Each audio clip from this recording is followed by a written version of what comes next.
Right, for a look now at what the world's press is saying, I'm joined by Nicholas Rushworth. Hi, Nick. Hi, Georgia. Okay, so it might be a bit of an understatement to say this, but Tuesday is a pretty big day for the US. What are people saying? The first Tuesday of 2012, November 2012, and the US election. I was going to go straight to two battleground states and to look at a couple of cartoons in the local papers. I'm going to start out with the Miami Herald, which has this cartoon. This is what people will be reading in Miami today. And it's pretty bleak, isn't it? It shows a vast wad of money, a big bag of money, and it's crushed the voter. If you can just barely see the voter there, raising their hand out to try and vote. So I thought that reflected a fairly miserable state of affairs, perhaps to do with the summer money that's gone into all those TV ads, 2 million in all. Okay, now another cartoon that we've got is from Ohio, and that's a key battleground state that everyone's going to be watching. Well, all eyes are going to be on Ohio, of course, and the cartoon there is in the Cleveland News and Herald. And again, it shows a voter, Georgia, sitting thinking that the government is too bloated. The government needs to stop taxing him. The government needs to stay out of his life. And then, oh, hold on, natural disaster. It swept my home away. The government needs to save my life. So again, that kind of reflects the sort of different mood swings we're seeing among American voters.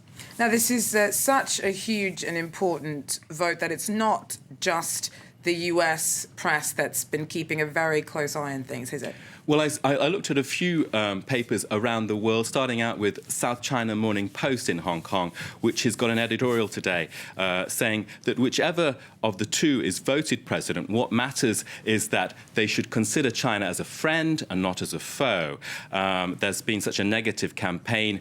It points out there's been lots of China bashing.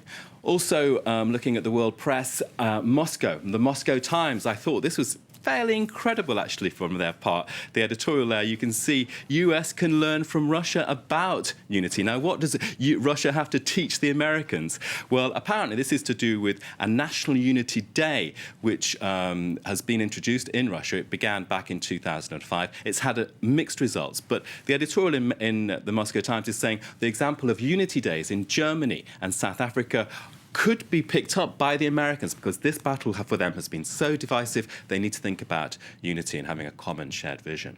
And to switch to another world capital, the Tehran Times, I was interested in what they would have to say, and they argue that whoever wins, Obama or Romney, they'll be hostile to Iran. But it's asking, why is the US so against Tehran?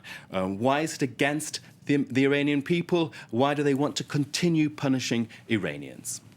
Okay, so there's other news in the world as well, and another big story that you're going to be talking us through is the Malian crisis. Well, that's in Africa, so right away from the American campaign. And what's happened is that the Algerian paper, El Habar, has got an article today which is saying there could be a glimmer of hope in this horrendous crisis in the north of Mali, where Islamist militias have control. It's saying the Algerians have actually got a peace plan in the pipeline. They've spoken to tribal chiefs. They are actually suggesting to them that they withdraw from key areas and that money will be set up to help development in northern Mali, and various proposals. So if that's confirmed, that would be major news for the region. What we've seen so far is that Algiers has stood on the sidelines, but now it seems, if this is true, that it's actually flexing its muscle as a regional power. So that's kind of interesting for us.